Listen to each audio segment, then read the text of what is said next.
what I did, and that's what cost me delay. But that's none of your concern. Let's see how those guys are gonna go for. No flask again. Everybody's going for cloth 5 and or boot 3, so it's very very standard, except for the supports, of course. Indeed. It's just the beginning of the game. Everyone's getting in position for possible counter ganks, invades. So it's going to be interesting how we're going to play this out. It looks like Grow Up Gaming, they're covering the red and the blue buff. They're covering every possible angle. And whereas M Faculty, they're covering blue and they're getting ready for red. So it's going to be interesting how this game goes out. And I'm really looking forward to seeing the end of it, because I can't really say at all. I have got no idea of who could possibly win this game at the moment. There's no I have no inkling on who. Nor do I. I have no. They're just, everybody's playing safe. Nobody wants to risk too much. They just covered their own jungle, and there's no invades apparently. Indeed. So the game's about to get on the way, and I'm really looking forward to.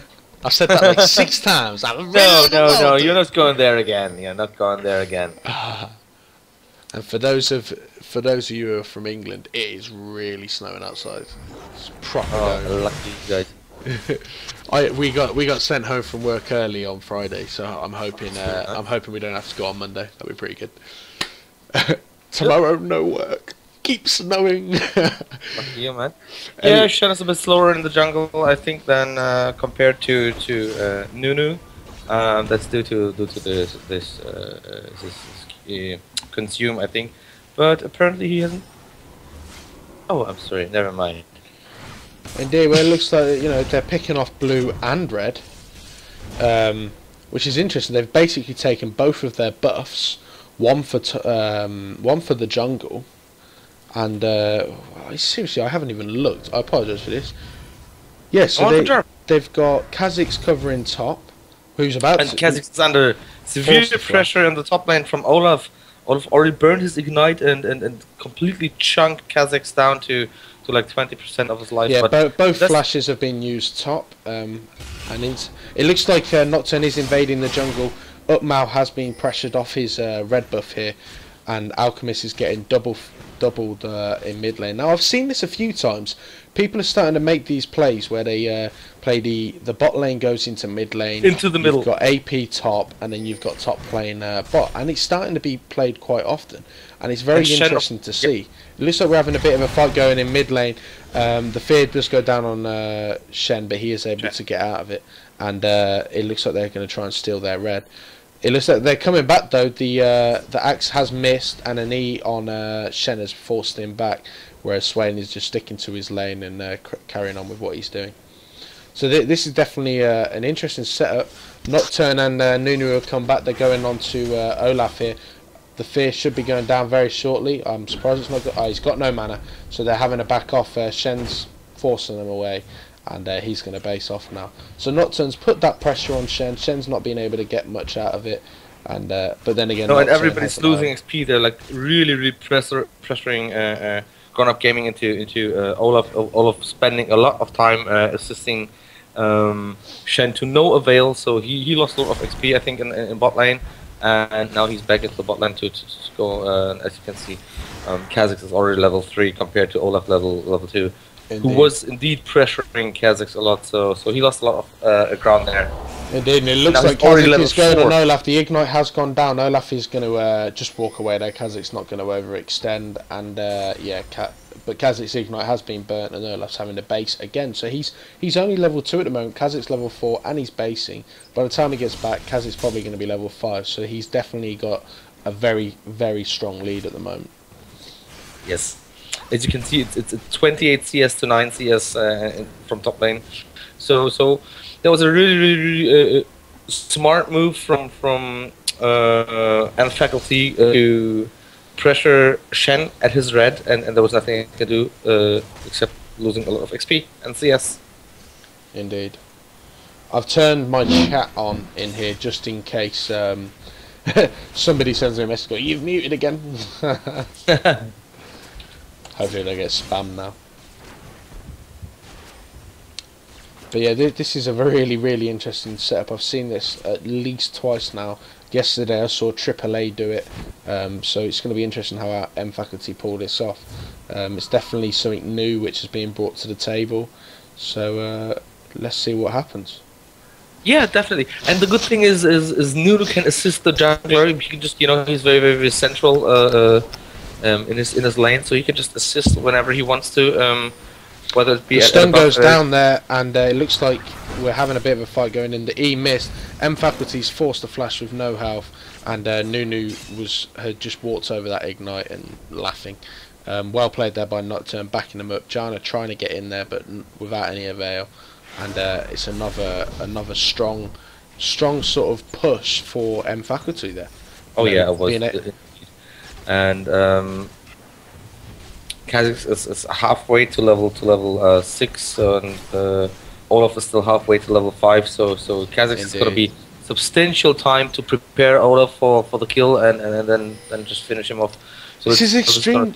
It's extremely interesting seeing this comp, because mid tower is so important, because once that mid tower's gone, they're able to invade your jungle without really a massive amount of problems.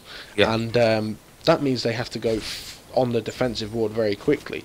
And with having the bot lane in mid lane, look at that turret's HP now. It's almost down. It's almost gone, yeah. You know, the and next push will be gone due to the Caitlyn's range. They don't have the wave clear yet, I think, to keep that away from the tower. So I think they even could do it without the trash mobs, because we just need 2 hits from Caitlyn out of 4. Scary situation they're in. I actually asked somebody, is this viable? And they told me no. I'm starting to think it is, because I've seen some good teams start using it, and it really works. Let's just have a look. So we've got Olaf top. He's up against Jarvan, really, and he's 10 CS behind. We got Kha'Zix nearly just over 30 CS above Swain, and we've got Ashe now behind Caitlyn. So all in all, N faculty's tactic is winning. They're 800 gold ahead, and they're growing that advantage. They're pushing their advantage as high as they can. As you can see, they're already 1k ahead, and they have no towers in advance. They have no dragon. It's just from farm, you know, they're ahead. Olaf has to back again. It's the second time he backs. He goes back to base compared to Kha'Zix, who hasn't been back yet, I think. Oh yes, he has. He's back. Sorry. That's all right. Keeping that pressure mid, and they're really looking at taking that turret. Jarvan coming there just to see if we could get a gank on. The warding at the moment is not great. They've got a ward here which is about to run out, but sooner or later they are going to have to start seriously putting out those wards. And I think at the moment Janna is really struggling in terms of warding.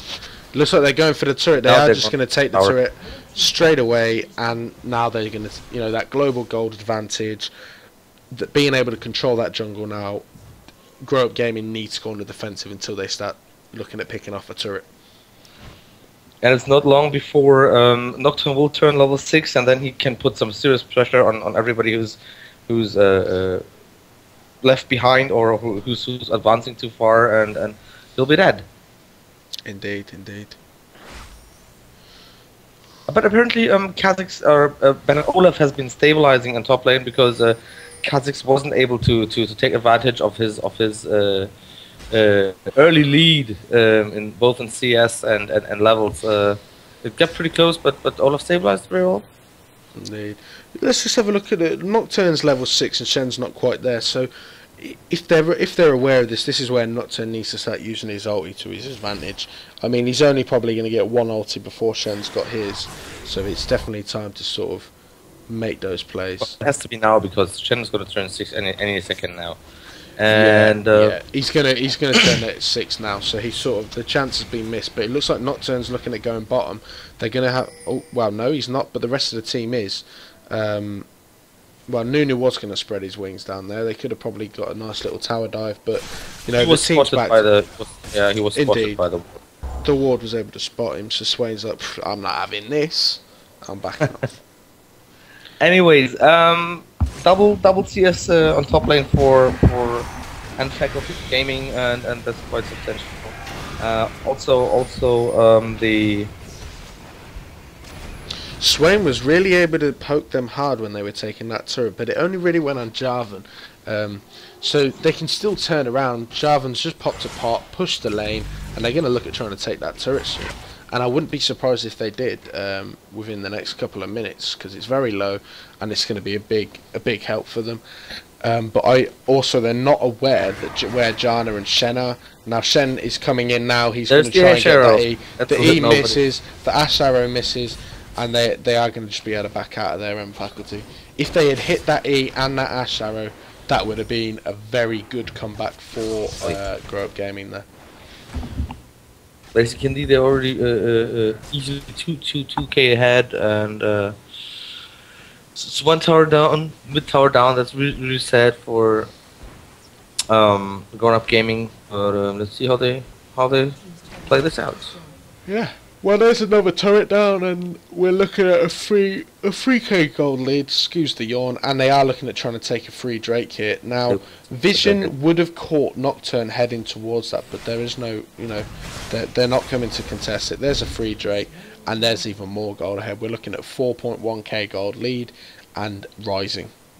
Yeah, and that's after 11 minutes 40. Yeah, Olaf is very scared of Kazakhs. He is out of mana almost. He all he can do is undertow, and he's unable to trade against the Kazakhs because he's already so far ahead. Indeed, that early game where he went into the jungle to help Nocturne, he spent too much time, and it's cost him his lane and maybe even his life. Not quite. Not quite. No. A little bit of his life. But yes, a little bit. It will regenerate. So Shen is taking care of top lane now to get to defend the tower, and also to get the CS and the XP, of course. Indeed. I haven't actually seen a Nocturne ulti yet. There has been none. There has been none yet. No. That is due to in fact, they're playing very safe, very good, very well. There's nothing they can do. Even if he would use his ultimate, there's nobody who could follow up. All the lanes have losing out. You can see the gold difference. It's 4k, 4.1k, and there's nothing they can do. But I think at the moment they're focusing on turtling, focusing on their farm. Ash has taken a bit of a lead now, and he's going to try and keep it. Nocturne trying to steal the blue, and he did. With his Q, he took away the blue and walked away. Very well played there. Good work by understanding where the enemy were, and that was really good. And they were able to take advantage even more with a blue buff as well as a tower. And now they're 5k gold ahead at 13 minutes. Now that's never a position where a team wants to be behind. You don't want to be behind by 5k, not this early in the game, because it's very hard to come back.